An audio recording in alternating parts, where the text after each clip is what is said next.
The film opens with a lavish house party, which Lena has arranged for her clients.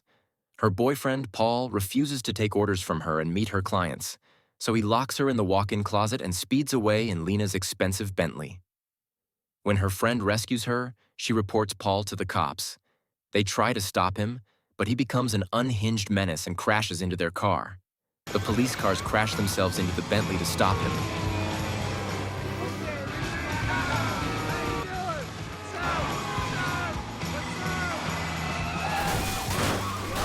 Which Lena sees on the news and cringes. Paul is punished for his actions and is sent to prison. When Paul's arrest makes it to the news headlines, it is revealed that he's a former NFL quarterback who got kicked out for cheating. He's transferred to the Texas prison. The guard, who escorts him out of the car, reveals that their warden, Hazen, is a football fan who pulled some strings to bring Paul to his prison. In the prison, Paul is handed over to Captain Kanayer, who's a lunatic. From the windows, he shows Paul the prison's football team, which consists of prison guards. He beats and bullies Paul into saying no to Warden Hazen if he asks him to coach the guards' football team. He then takes him to Hazen's office, where he turns into a hypocrite and sides with Hazen when Hazen asks Paul to coach the guards. He tells Paul that their guards have been constantly losing the championship match for the past 5 years and requests that Paul help them win. Paul bluntly says no to Hazen, which he takes personally. When Paul is escorted out of Hazen's office, Knayor beats him with a baton without any reason. When it comes to mingling with the prisoners during lunchtime, everyone gives him the disgusting looks as if they don't like him. A prisoner named Caretaker befriends him, who uses anonymous links to supply stuff to the prisoners. Paul overhears someone insulting him behind his back, so he picks a fight with him. It escalates quickly, and everyone gets dragged into the fight. The prison guards show up with Knayor and throw fake grenades to scare the prisoners into submission. Knayor picks a bone with Paul for no apparent reason and locks him up in a wooden box that's exposed to the scorching sun. After a week passes, a guard named Dunham visits Paul, who has lost track of time and is dying of sunburn. Dunham asks him if the punishment has made him reconsider Hazen's offer. Out of desperation, Paul agrees to help Hazen. He later meets him in the football field, where he suggests boosting the guards' confidence by purposefully letting them win against a weak team. Hazen likes the idea and tells him to form a team out of prisoners, which is against Paul's will. Paul swears to agree only if Hazen keeps Knayor away from him. Hazen gives him a month to form his team, so Caretaker helps get the prisoners' attention. While some prisoners look at it as an opportunity to hurt the guards, some refuse to be supervised by Paul, claiming that he sold out his team for money. Later, a few goofy-looking prisoners show up in the yard to sign for the team. Paul judges that none of them are good at football, so he holds some practice drills to check their stamina and reflexes. Unfortunately, the drills don't go well at all. When he pits them against one another to play football, they start beating each other up and become violent.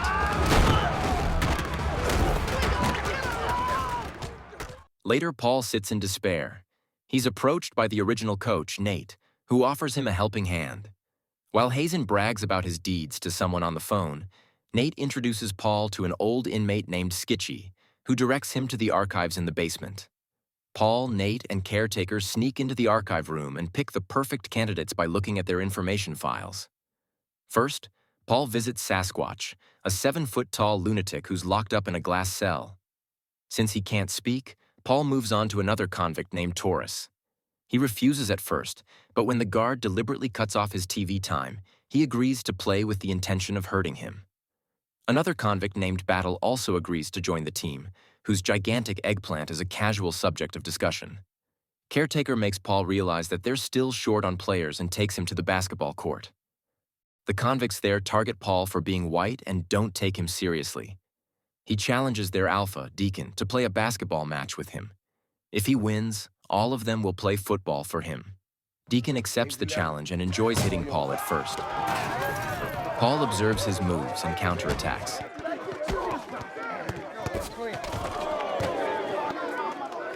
What happened there? I think it's my ball, right? I'm down. He wins at last. But Deacon calls the last shot a foul. Paul gives Deacon another chance, in which he wins and tells Paul to leave. One of them is Megat, who appreciates Paul's game and joins his team. As Paul gathers the players for practice, Hazen's political advisor convinces him to broadcast the prisoner versus guard match on live news because Hazen needs some publicity and recognition to run for mayor. Paul visits Sasquatch again, whose name is Turley. He convinces him to play for their team and get a chance to hurt the guards who dehumanize him. Turley agrees right away. Paul brings everyone in the field again. This time, he asks Turley to make sure no one comes closer to him. Following this command, he kicks Switowski in the nose and breaks it. The cheerleading feminine dudes make everything hilarious with their commentary. Megget shows good skills during the practice. So, a prisoner eyes the new players and informs Kneur. Kneur sends Dunham and other guards to take care of Megget in the library. They say offensive stuff to provoke him, but he remains nonchalant. Deacon and his sidekicks witness this and decide not to desert their brother. While Paul and Nate strategize how to use Megget in the game, Deacon and his gang arrive to join the team and support Megget. With professionals joining hands, their team starts performing better.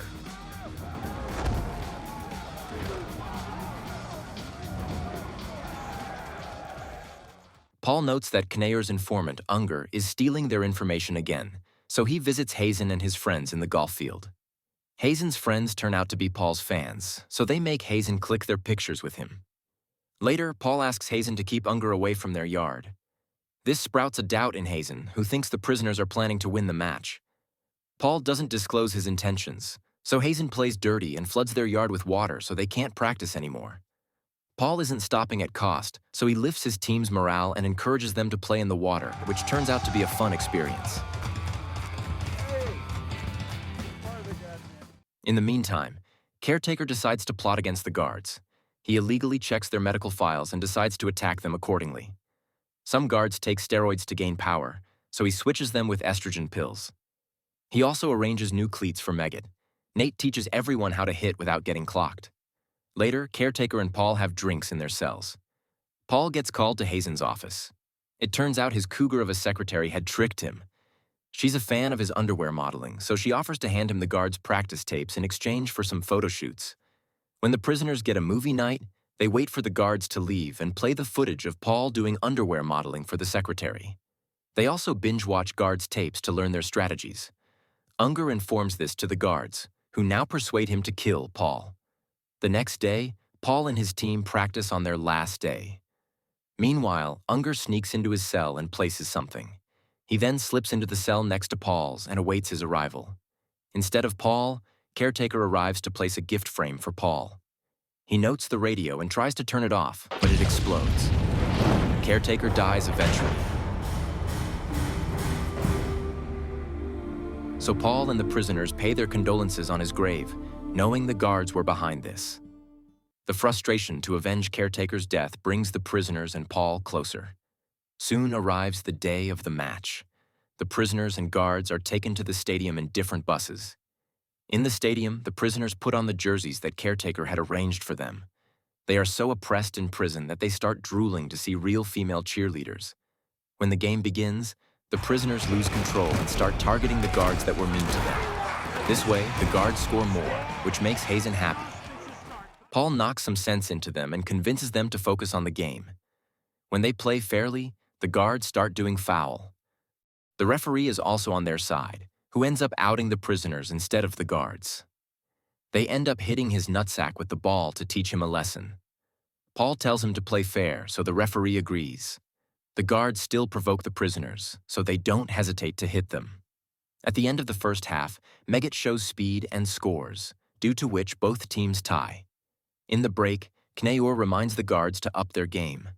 Hazen meets with Paul to remind him of the deal, but Paul has plans of his own.